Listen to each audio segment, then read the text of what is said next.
It is Wednesday, May 27th, and I need to hasten to start with a very important correction. And I am not a journalist. I am a travel provider, but I'm also an individual who's very, very keen on facts and proper presentation of information. And so I want to hurriedly correct those within the journalistic fraternity when they are quoting. Please do your research, get your facts right. It's the little things that make a big difference, and it irks me because, forgive me, and this is not starting out as a rant. It's just one, okay, fine, I'll say it. One fool makes many. So the news came out that a Norwegian ship is about to dock in Falmouth. And of course, being a Norwegian specialist and following all the different platforms and fora where cruise news and cruise updates are happening, I was like, it seems as though I was blindsided. I missed that. So I'm scrolling down my list of all my Norwegian ships to see which ship is on its way to Jamaica. Not the Jade, not the Jewel, not the Gem, not the Spirit. Okay. Not a smaller ship, all right. The Bliss, the Breakaway, the Getaway. No, the Encore. Okay, and I'm still scrolling the Epic. And I'm going through Norwegian's, 14 ships?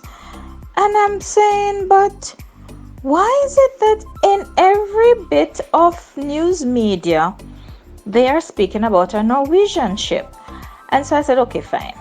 Let me go and read the news in its entirety, because I don't know if a Norwegian ship heading to Jamaica.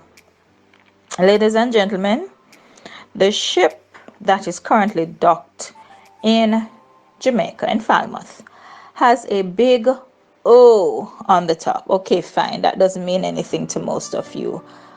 O for Oceania. And so I just want to enlighten those who are not cruise experts, who they're just coming into the world of cruising. That's my job. There is a company called Norwegian Holdings. Norwegian Holdings is a primary company. It's like a I can't even find the company. It's like saying Carnival Corp. Not that is synonymous to anybody.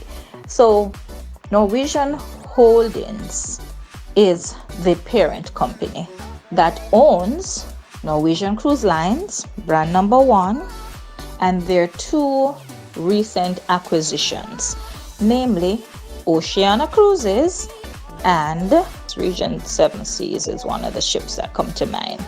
So the Oceania Marina is the Oceania Marina. It is a vessel within the Norwegian Holdings brand. It's not a Norwegian ship. Guys, clean up your reporting. Norwegian has their line of ships. Norwegian Holdings is the parent company owning 3 sets of different cruise lines. Carnival Corp, short for Carnival Corporation, owns 11 brands. But you don't go out and say Holland America is a Carnival ship. No, it's a Holland America ship. You don't go out and say Princess is a Carnival ship. It's a Princess Cruise Line ship.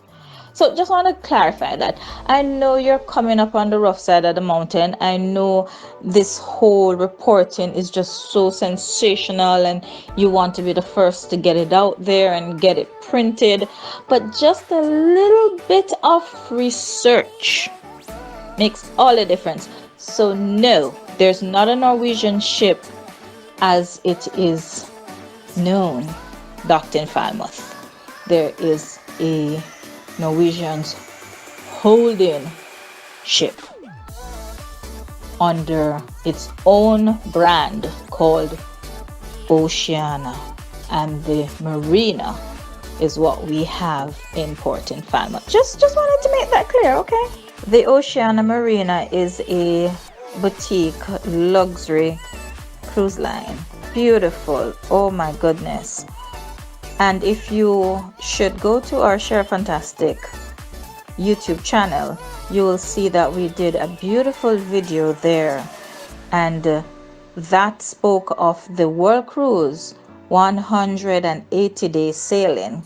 That is a signature for Oceana, and I was really delighted that we had 174 Jamaican crew members who were docked on this vessel in Falmouth yesterday, ready to be tested and to disembark. And of course, you know, we are celebrating all things cruising, we're celebrating all things Jamaican, and of course we're celebrating all Jamaicans returning home. I will say it all over again.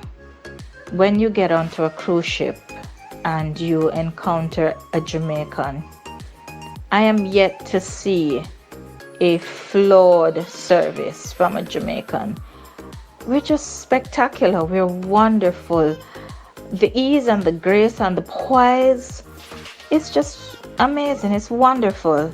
And so here we are discovering the vast distribution of our people aboard world-class vessels. And ladies and gentlemen, if I were to start talking cost, if I were to shift from being just reporting on the daily news to talking sales and enlightening you as to what it costs to sail, for example, in the penthouse on the Oceana Marina, it would bring tears to your eyes. For me, if I'm doing that sail, it would bring tears of joy to my eyes, because the earning potential from that is amazing. But just so that you're aware, the luxury liners, they come with a lot of inclusions, and of course their crew, they're called to a higher standard of excellence. And when we see that we have Jamaicans right there in the mix, it is just awe-inspiring.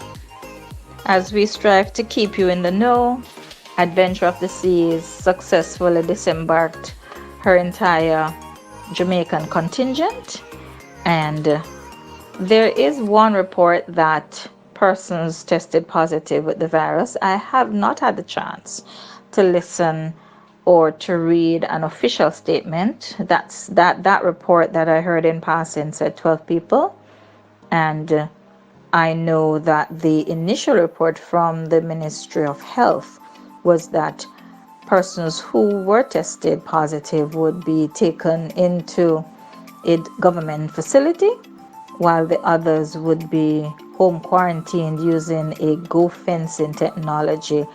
That I'm hoping that we can look at that and kind of bring a little bit of information on that.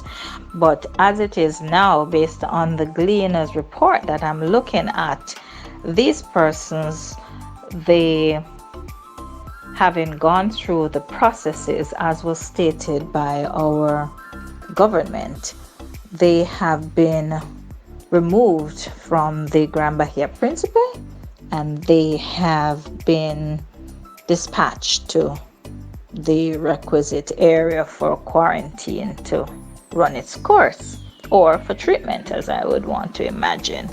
So I can breathe a sigh of relief. Adventure of the Seas came and it has left. It left on Monday, Labor Day, Jamaican Labor Day, and they're off for other lands. I want us to remember the captain and the crew of the bridge, because this is also trying time for them. You know, the vessel doesn't operate on autopilot, and so this captain and his crew, his navigational crew, they are doing a humanitarian service, and at the same time they're in the front lines, because they really are the last ones who will be able to leave that vessel. And bear in mind, they too, I would imagine, would like to go home. So we hope that as this transportation of nationals comes to an end, they too will be able to have a change of the guard, because I know the bridge can never be unmanned, and hopefully successfully they will be relieved and get an opportunity just to rest and to refresh themselves, because cruising is about to start up. Yep, we are going to tell you the plans that the various lines have been slowly informing us about when cruising will resume and what to expect, what will be different, and when is the best time to book those cruises. Already in the marketplace, the sales are huge, but we're not there yet. We're not talking sales right now, but we will. News in as well. Carnival Glory should be docked in Falmouth as we speak, returning home approximately 240 Jamaican crew members. And you'll remember that the Glory, having gone to several different islands, they were told to pause a bit because we were not yet ready for them, which is reasonable. And so now they have been allowed to come in, dock, and disembarking our people. So this is great news for Jamaica. A Disney vessel, according to the Gleaner,